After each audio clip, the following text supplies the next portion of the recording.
this past weekend was Kagaribi 11, and we saw a lot of talent there, but the biggest takeaway for me personally was that we might have a new second best player in the world. So over the weekend we had another Kagaribi, and if you guys don't already know, this is basically Japan's biggest tournament. They run it every couple of months, and this one specifically was massive and it was completely stacked. This is the 10th biggest Smash Ultimate tournament of all time. It's also the second biggest Smash Ultimate tournament of this year alone, with only Super Smash Con beating it. Kagaribi 11 had over 1,400 entrants, and it featured pretty much all of Japan's top talent, including Miya, Acola, Yoshidora, T, Ken, Shuton, even Zachary have made an appearance. Pretty much all the top Japanese talent that you might recognize from traveling to the US had entered this tournament. But it wasn't just them, because there was a lot of top Japanese talent that usually doesn't travel outside of Japan that entered this tournament as well. Now, unlike the previous Kagaribi where we had a lot of North American players travel to Japan to enter, like DeBuzz and Spargo and Riddles, this one was pretty much only Japan. The only player that made top 32 outside of Japan was Flo from France. But again, that doesn't mean much because this was still stacked regardless. And I feel like there's so much to look at with this tournament because there's just so many things that get kind of swept under the rug if you're not really paying attention. Like just looking at the character breakdown, looking at the players that made top 32, some of this stuff's crazy. I don't think a lot of people realize this, but I feel like the average talent in Japan is just so much higher than anywhere else in the world. Like this region is just so strong. I think the most fun part about watching a lot of these Japanese tournaments is that we're seeing a lot of characters that thrive in Japan but really don't thrive anywhere else in the world. The biggest example of that for me personally is Kagaribi, who placed in top 32 with Solo Banjo. This is the character that is notoriously bad, but I enjoy watching a lot, and he's been finding consistent success lately with just Banjo. And again, when you look through top 32, you'll see characters like Toon Link, you'll see Puff, you'll see characters like Hero up here. And not only that, but I feel like in Japan especially, we're seeing a lot of these meta characters that,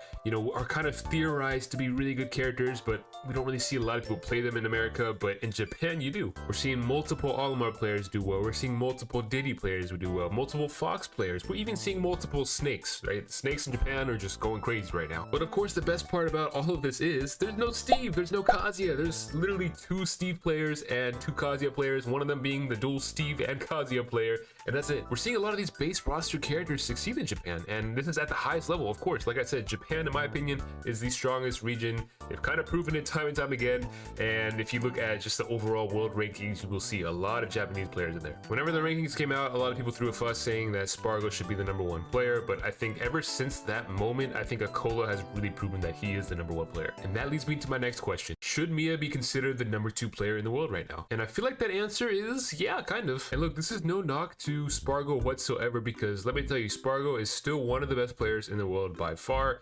I think Miya right now though is kind of on a more consistent level than Spargo. That's kind of the only problem that Spargo has right now. He's just been very inconsistent lately. When you look at Miya's recent results, he's been placing very well at every event, losing mostly just to Acola, and I think he's really been on the rise in the last couple of months. I don't necessarily think that he's past Spargo as the #2 player in the world, but I definitely think he's well on his way. He basically just needs more of a sample size. I think if Spargo continues to have some inconsistent results and Miya continues to do what he's doing, I think, you know, within no time he will be the #2 player in the world. Acola has definitely solidified himself as the best player right now, and like I said, Spargo is still up there. He's just been inconsistent lately. But again, just seeing the level of players that Miya is beating, you know, week in and week out, it's just impressive to watch in my opinion. And the fact that he beat Acola in game 5, which is something that he's really struggled with in the past, kind of just shows to me that he's continuing to rise in the game. And Game & Watch is definitely a character that has been underrated throughout the span of Ultimate, especially in the early days. You know, people thought this character was kind of bad, and you know, Meister kind of proved them wrong, and now Miya steps in and kind of shows what this character can really do.